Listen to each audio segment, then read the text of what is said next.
The Supreme Court ruled that a woman cannot be arrested after sunset and before sunrise. In dowry cases, FIR registration is mandatory. The triple talaq practice was declared unconstitutional.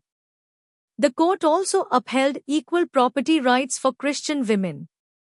The Vishaka case, 1997, led to workplace sexual harassment laws, later codified in the 2013 Act. Nirja Bhanot, a Pan Am purser, died saving passengers in the 1986 hijacking, highlighting the need for better aviation security. Air India faced multiple gender discrimination cases, including service condition challenges by female flight attendants. C.B. Muthamma, the first female EFS officer, fought and won against gender-biased service rules in 1979. The Madhukar Narayan Mardikar case reinforced a woman's right to dignity, regardless of character.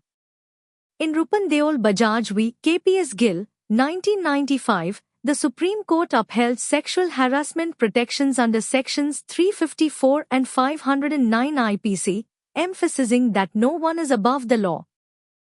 The heroic actions of Nirja Bhanot during the Pan Am Flight 73 hijacking in 1986 showcased her extraordinary bravery.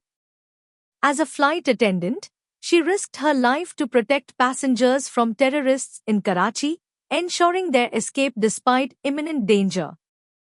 Her sacrifice was recognized with the Ashoka Chakra, setting a precedent for aviation security and valor in crisis situations. In Air India v. Nirgesh Mirza, 1981, female air hostesses were subjected to discriminatory service conditions, including termination upon marriage or pregnancy. The case challenged gender-based employment policies, and the Supreme Court ruled them arbitrary and unconstitutional.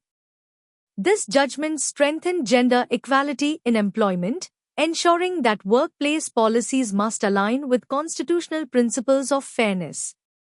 The case of C.B. Muthamma v. Union of India, 1979, revolved around discriminatory service rules in the Indian Foreign Service, which restricted married women from holding certain positions. Muthamma, an EFS officer, contested these policies, leading the Supreme Court to strike down such gender-based restrictions.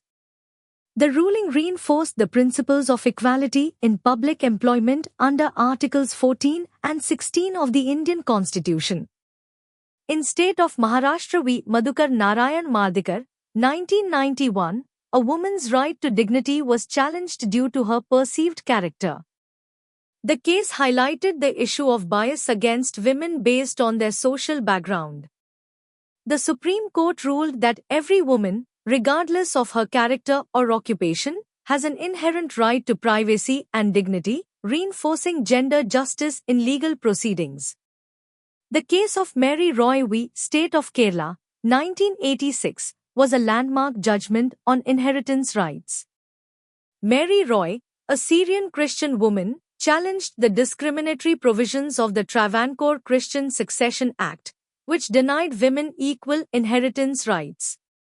The Supreme Court upheld gender equality, ruling in favor of equal property rights for Christian women, thereby advancing constitutional principles of fairness and justice. In Mary Roy v. State of Kerala, 1986, educator and activist Mary Roy challenged discriminatory inheritance laws for Syrian Christian women. The Supreme Court ruled in her favor, granting equal inheritance rights under the Indian Succession Act, 1925. The Vishaka case, 1997, was a landmark judgment on workplace sexual harassment. The Supreme Court ruled that harassment violates fundamental rights and introduced the Vishaka Guidelines, requiring employers to prevent harassment and establish complaint mechanisms. These guidelines later led to the POSH Act, 2013, ensuring stronger legal protection for women at work. The POSH Act, 2013 protects women from workplace sexual harassment and was enacted by the Ministry of Women and Child Development. It defines harassment, provides a complaint mechanism, and mandates an internal complaints committee, ICC, in workplaces with 10+ employees to ensure a safe work environment. A woman can file a complaint at her workplace or another's, though many organizations now adopt gender-neutral policies. Sexual harassment includes unwelcome behavior, a hostile work environment, threats affecting employment, work interference, or humiliation. Workplaces with 10+ employees must submit an annual report to the employer and district officer.